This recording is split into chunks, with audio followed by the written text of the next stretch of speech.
Kona has a position that we think the county and the city could do a little bit more with regard to letting people know about the potential violation of a covenant. But that's a more technical issue, and we'll have more conversations about that too. Kathy, I think you wanted to say something. Back to the neighborhood planning. Yes. I live on the near west side, and I moved into what I called a transitional neighborhood 5 years ago. It's kind of taking off with a lot of developers coming in and building houses that are really out of character with the neighborhood. How can we, and we're just running to catch up with these guys to have some input into what they're doing, because they're building ugly, not in character houses, and we have no organized unit in this near west side to address it. Now we have a 6-unit duplex development being built off an alleyway under a hill. Proposed and recommended for approval by the planning commission. Doesn't the organization of West Side Neighbors come all the way down to the interstate? They do, but we're not getting our engagement as much. So how do we get into this neighborhood planning process rapidly? Good question. Good question. So then there's a lot of questions in your one question actually. Sorry about that. No, a couple of things. So first of all, if it comes to a single-family residential home, or to that matter even a duplex, the city doesn't have residential design standards. So you could build a contemporary, theoretically, you can build a contemporary modern home in the middle of a residential neighborhood, even if that neighborhood has more of a cottage style or a bungalow style home, with the exception maybe of the historic North End, because they have residential guidelines, and that's actually an area where we do have some ability to regulate residential character development. But in most neighborhoods, we do not. So if somebody wants, I'm sorry? How did you have some overlays at all? No? Okay. So anybody can build anything when it comes to a single family home anywhere in the city. Now, unless there's covenants, and the covenants say thou shalt build in certain architectural style, or the home shall incorporate certain architect features or building materials, particularly exterior building materials.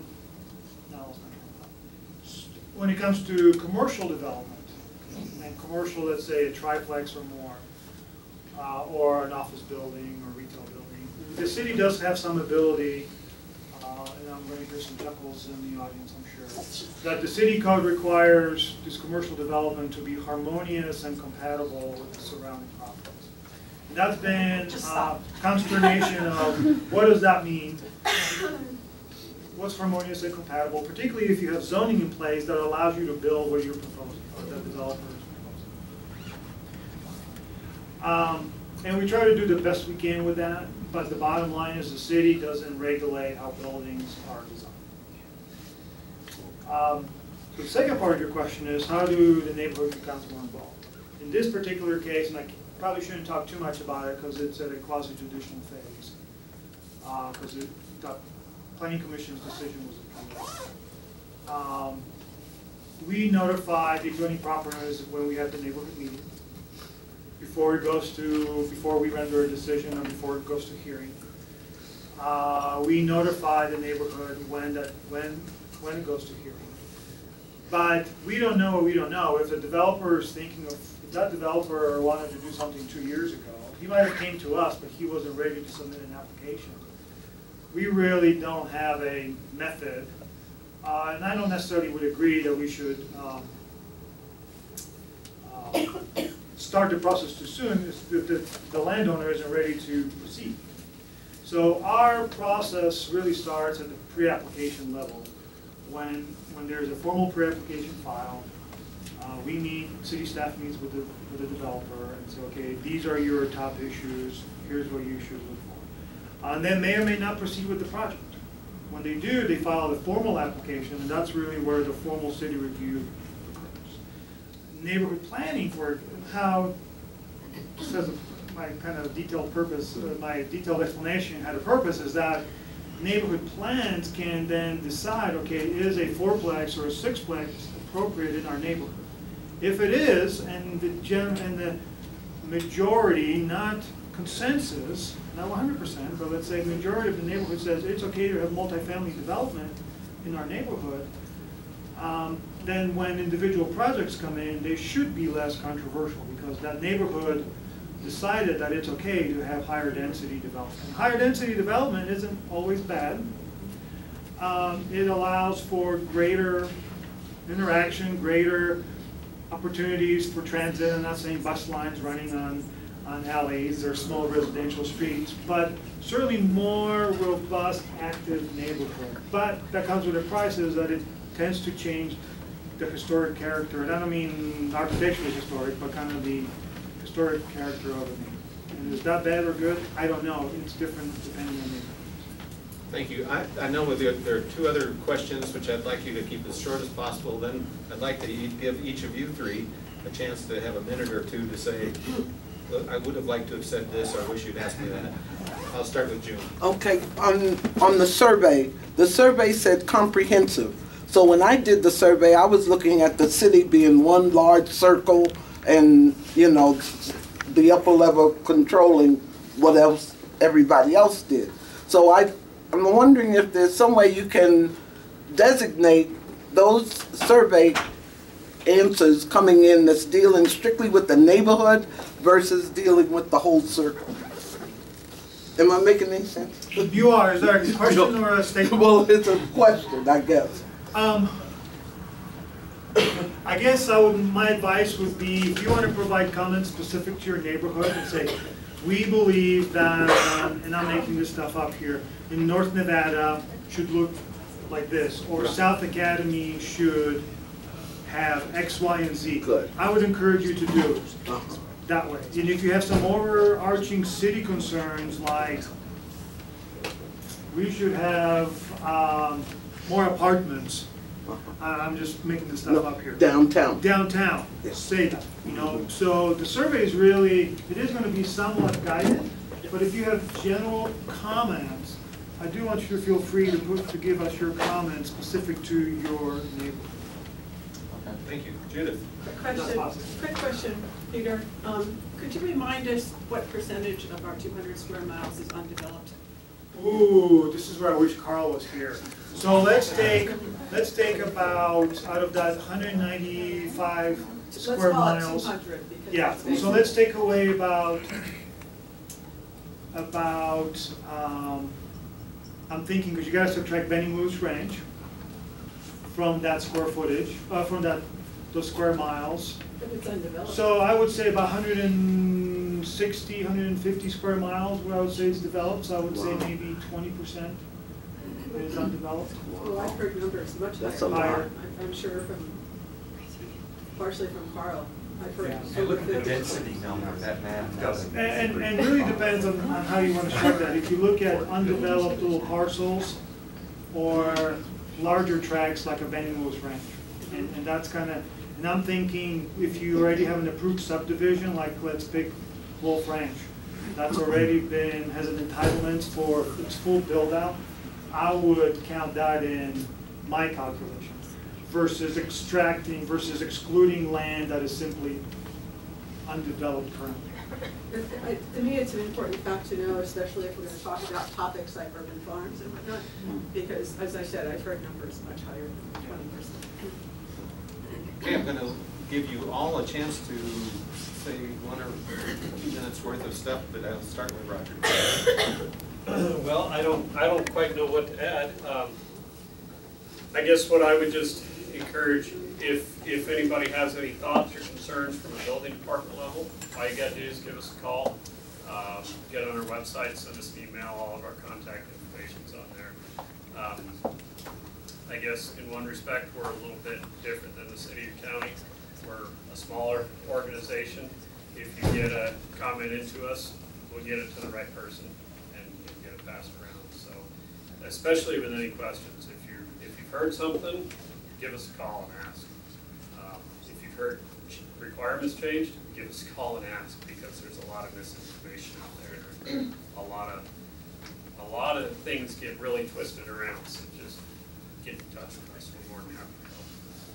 I sit on one of Roger's boards, and I can tell you from personal experience that he and his staff take some things really seriously. One of them is safety, and they've led the way on doing things like reducing the likelihood of poisoning by carbon monoxide, and a variety of things.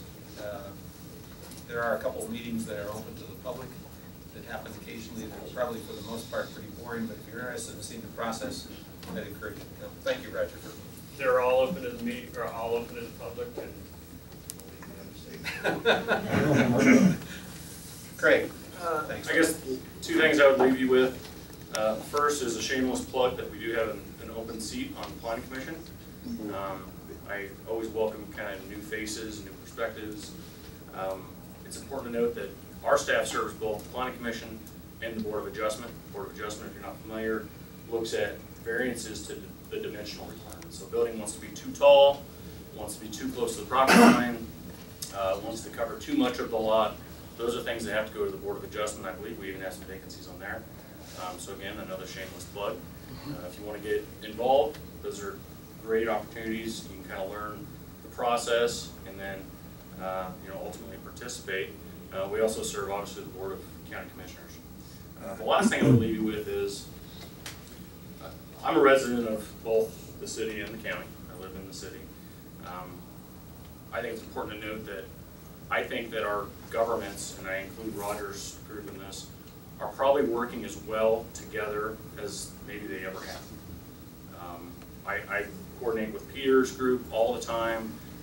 Right now, a perfect example is right now my staff is working with Roger's group to develop an electronic submittal program so that developers or even mom and dad who want to make an application to the county can do it electronically.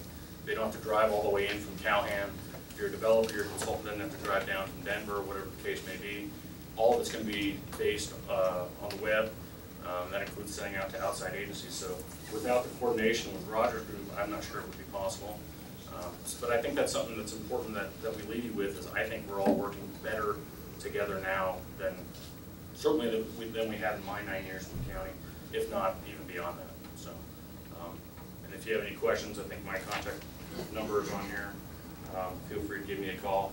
If something doesn't look right, if you're in the county and something doesn't look right, somebody's developing or somebody's disturbing the earth, they're moving dirt, and you're just not sure if they're following all the procedures, don't be afraid to give us a call. That's what we're here for. We'll send somebody out to take a look at it. Last thing we want to do is cause maybe a downstream property owner some damage, or have somebody start constructing something before they have all the permits, only to find out they can't do it and they have to rip it back out. So if you see something, just call our number and report it. Thanks, Craig. Peter? So there's only like just a few little millennials here. And I find it sometimes very interesting that,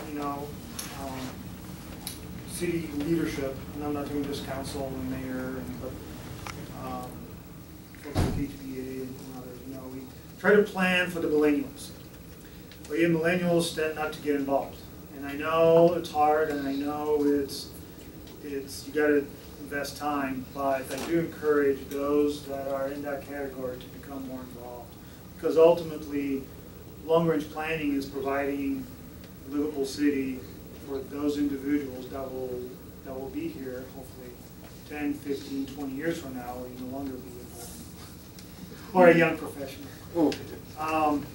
One and two, and I don't know how to couch this, but we are often criticized. I'm sure Craig's office and his staff. We don't get criticized for anything. No. That's what they tell me. That we don't listen to the citizens. That we don't listen, particularly when there's controversial projects. We don't listen to you. Who are we working for? Are we working for the developer? Or shouldn't we be working for the citizen, for the neighborhood? The fact of the matter is, and I don't know how else to say it, but we work for everyone. We work for the applicant that submits his or her drawings to build a 5-story office building or a 5-story apartment building, as well as we work for the person that owns the property next door. But we also have to comply with city ordinances. We are, as much as we possibly humanly can, are objective reviewers of projects. We don't take sides. We do take sides of what complies with the code is approvable by the city. And disagreements isn't necessarily mean that we don't listen. Good to meet you. Doesn't mean that we are not reaching out to seek your input. It is, we do have very defined regulations that we have to follow, even though it may result in some neighborhood controversy when projects are being developed. Something that I recognize. Can I interrupt Yeah, you? yeah. Because I think that's a great segue to something I Yeah, want to good. say, which is September 14th is our next monthly neighborhood meeting. We start at 5 o'clock with a sort of social half hour. We usually have police and fire here just to talk. But on that particular time, we are doing something called Felt City, which is a creation of our planning department, city planning department. And it's an opportunity to take felt buildings and felt parks and that sort of thing and play with them on a table and make a city that you think works even better than this one. So we would encourage you to come to that. And Peter, I'll give you another 30 seconds. No, I'm good. I just want the neighborhood to know that we work very hard, and we are actually one of the most public process cities through our development review process that I've worked in. And I just want to assure everyone that we try our hardest, even though we sometimes make mistakes. Thank you very much. Thank you all.